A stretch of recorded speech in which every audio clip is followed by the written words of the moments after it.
প্রিয় দর্শক, সাজ্জাদ কাদেরের প্রীতি এবং শুভেচ্ছা নিন। এই মুহূর্তে আপনাদের সামনে কথা বলতে এসেছি আওয়ামী লীগে হজবরল, বিএনপি জামাত এনসিপি ঐক্য, এই প্রসঙ্গটা নিয়ে আপনাদের সামনে কথা বলবো। প্রসঙ্গটা নিয়ে কথা বলবার কারণটা হচ্ছে গত কয়েকদিনের বাংলাদেশের রাজনৈতিক অচল অবস্থা।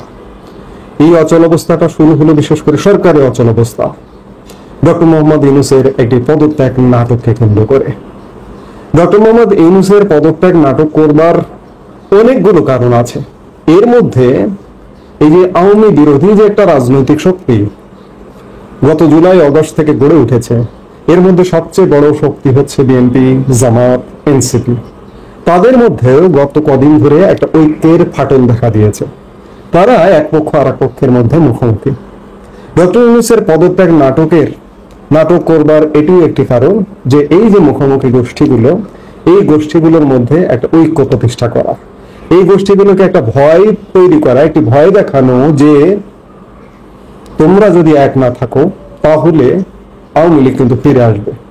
আওয়ামী লীগ ফিরে আসলে তোমাদের পিঠে চামড়া কিন্তু থাকবে না। আর এই জায়গায় ডক্টর মোহাম্মদ ইউনূসের এই পদত্যাগ নাটকটি অনেকটাই সফল হয়েছে।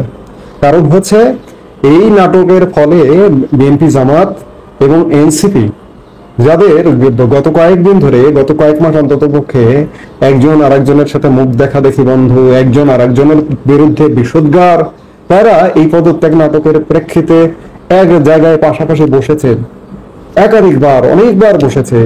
এই 2-3 দিনে তারা অনেকগুলো বৈঠক করেছে বিএনপি, জামাত এবং জাতীয় নাগরিক পার্টি। এর মধ্যে উপদেষ্টা পাড়ায় এক উপদেষ্টার বাসভবনে তাদের 3 দলের বৈঠকের একটি খবর পাওয়া যায় যে বৈঠকে জাতীয় নির্বাচন সহ বিভিন্ন বিষয়ে নেতারা প্রায় 3.5 ঘন্টা মতো আলোচনা করেন। সূত্র জানায় বৈঠকে বিএনপির সালাউদ্দিন আহমেদ, জামাতের আমির ডক্টর শফিকুর রহমান, নায়েবে আমির আব্দুল্লাহ মোহাম্মদ তাহের, এনসিপির আহ্বায়ক নাহিদ ইসলাম, মাহফুজ আলম উপস্থিত ছিলেন। বৈঠকে নির্বাচন অনুষ্ঠানের ব্যাপারে এই 3 দলই প্রায় কাছাকাছি মত পেশ করে, অর্থাৎ বিএনপি, জামাত এবং এনসিপি আবারও ঐক্যের পথে। অন্যদিকে আওয়ামী লীগের কি অবস্থা দেখুন। আওয়ামী লীগের অবস্থা হযবরল। আওয়ামী লীগ এখনো পর্যন্ত একটা কনস্ট্রাকটিভ ওয়েতে ফিরতে পারেনি। গত 10 মাসে আওয়ামী লীগ নেই, আওয়ামী লীগের নেতৃত্ব নেই। সরাসরি এখানে একটা বিচ্ছিন্ন মিছিল হয়, ওখানে একটা বিচ্ছিন্ন মিছিল হয়, সরাসরি কোনো কার্যক্রমে নেই। কার্যক্রম করতেও পারছে না, করতে গেলেও বিএনপির কাছে বাধাপ্রাপ্ত হচ্ছে, জামাতের কাছে বাধাপ্রাপ্ত হচ্ছে, এনসিপির কাছে বাধাপ্রাপ্ত হচ্ছে, রাষ্ট্রীয় পুলিশ বাহিনীর কাছে বাধাপ্রাপ্ত হচ্ছে, যার কারণে সরাসরি কার্যক্রমের অবস্থায় আওয়ামী লীগ নেই। আরেকটি বিষয় যে এই মুহূর্তে তো আওয়ামী লীগের কার্যক্রমই নিষিদ্ধ। গত 12 মে আওয়ামী লীগের কার্যক্রম প্রজ্ঞাপন জারি করে নিষিদ্ধ করা হয়েছে। কার্যক্রম নিষিদ্ধ হলেই তো কাজ করা যায়। জামাত বাংলাদেশের স্বাধীনতা বিরোধী দল, এই জামাতের কাছে গিয়ে শিখুন যে আন্ডারগ্রাউন্ডের থেকেও কার্যক্রমের মধ্যে যথেষ্ট নিয়ন্ত্রণ আরোপ থাকলেও বিগত 16 বছরে জামাত কিভাবে কাজ করেছে সেটি যদি দেখেন, সেই কাজটা করতে পারবেন না। আওয়ামী লীগ এই কাজটি করতে পারবেন না। আরো দেখুন যে এই যে গত কয়েকদিন অচল অবস্থায় কি হলো। গত কয়েকদিন অচল অবস্থায় বিএনপি, জামাত, এনসিপি ঐক্য হলো, আওয়ামী লীগের নগ্ন রূপ বেরিয়ে এলো। আওয়ামী লীগের নগ্ন রূপ কিভাবে বেরিয়ে এলো? আওয়ামী লীগ একটু যদি সুযোগ পায় আবারও সেই আগের স্টাইলে, আগের বিতর্কিত লোকজনগুলোকে নিয়ে ফিরে আসবে। যেমন 2 দিন আগে, গত পরশু, আওয়ামী লীগের অফিসিয়াল ফেসবুক পেজে আওয়ামী লীগের বিতর্কিত সাধারণ সম্পাদক, যিনি প্রায় নিখোঁজ, যার খবর কেউ কখনো কোথাও বলতে পারতো না, সেই আওয়ামী লীগের সাধারণ সম্পাদকের একটি বিবৃতি প্রকাশ করা হলো আওয়ামী লীগের ফেসবুক পেজে। অর্থাৎ এটি পরিষ্কার যে আওয়ামী লীগ হযবরল। আওয়ামী লীগের কোনো নেতৃত্ব নাই। একমাত্র প্রধানমন্ত্রী শেখ হাসিনা ছাড়া আওয়ামী লীগের নেতৃত্ব পুরোই দেউলিয়া। এই যে এই মুহূর্তে আওয়ামী লীগের যে অফিসিয়াল কার্যক্রম বলতে অনলাইন কার্যক্রম, এই অনলাইন কার্যক্রমটাও কারা চালায়, কে চালায় কেউ জানে না। আওয়ামী লীগ এই অনলাইন কার্যক্রমে খানিকটা যদি বলেন যে এটি খানিকটা বিদেশ লীগ হয়ে গেছে, সেটিও হতে পারে, কারণ বিদেশ থেকে কার্যক্রম পরিচালনা করা হচ্ছে। বিদেশ লীগ হলেও ভালো, এটি অত্যন্ত ইতিবাচক। দেশে যখন আমি কার্যক্রম পরিচালনা করতে পারছি না, তখন বিদেশ থেকে যদি সুন্দরভাবে সুচারুভাবে পরিচালনা করা যায়, তাহলে কিন্তু আওয়ামী লীগকে সংগঠিত করা সম্ভব। আপনাদের মনে করিয়ে দিতে চাই যে বাংলাদেশটাকে স্বাধীন করেছে কিন্তু বিদেশ সরকার, প্রবাসী সরকার। প্রবাসী সরকারের নেতৃত্বেই বাংলাদেশ আমরা স্বাধীন হয়েছি। সেই নেতৃত্বটা যদি সঠিক নেতৃত্ব হয়, ভালো নেতৃত্ব হয়, তেমনি আজকে আওয়ামী লীগ সুসংগঠিত হযবরল অবস্থা থেকে ফিরে আসতে পারে, বিদেশ লীগ থেকেও ফিরে আসতে পারে। দেশে যেহেতু কার্যক্রম নেই, কার্যক্রম চলছে না, সেহেতু বিদেশ থেকে যারা কার্যক্রমকে ধরে রেখেছেন তাদের জন্য সাধুবাদ। কোনো কিছু না থাকার চাইতে যে একটি কিছু আছে, এই জন্য অবশ্যই সাধুবাদ।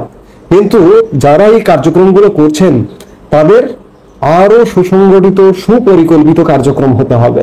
কারণ এই মুহূর্তে বলি, গত আগস্টের পর থেকেই, 1 মাস পর থেকে আওয়ামী লীগ কিন্তু বিপুল জনপ্রিয়তা, আওয়ামী লীগের মানুষের মনে জনপ্রিয়তা তৈরি হয়েছে। আরো দেখুন, ইউনূসকে কিন্তু যেতেই হবে, রক্ষা নেই। দেশ এই মুহূর্তে এক প্রকার অচল। আমি আজকে দিনের আর এক ভিডিওতে বলেছি যে সরকারি কর্মচারীদের নিয়ে মহাবিপদে ডক্টর ইউনূস। আজকের সিনারিওটা যদি আপনি দেখেন, সচিবালয় আজকে অচল, এনবিআর আজকে অচল, ঢাকা দক্ষিণ সিটি কর্পোরেশন আজকে অচল। আগামীকাল থেকে প্রায় 4 লক্ষ প্রাথমিক শিক্ষক আন্দোলনের ঘোষণা দিয়েছে, কর্মবিরতির ঘোষণা দিয়েছে, তারা কোনো আর কাজ করবে না। অর্থাৎ এই এত কিছু, এত অচল অবস্থা, এই অচল অবস্থার মধ্যে ইউনূস সরকারের টিকে থাকার কোনো সম্ভাবনা নাই। ইউনূস সরকারকে যেতে হবেই। সেটি 3 দিন লাগতে পারে, 7 দিন লাগতে পারে, বা 10 দিন লাগতে পারে।